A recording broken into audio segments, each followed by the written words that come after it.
Hello, in this video I want to show you how to set up the Google Classroom on Samsung Galaxy A70.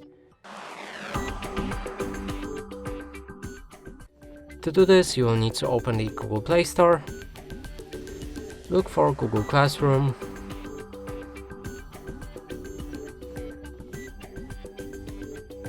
and install it.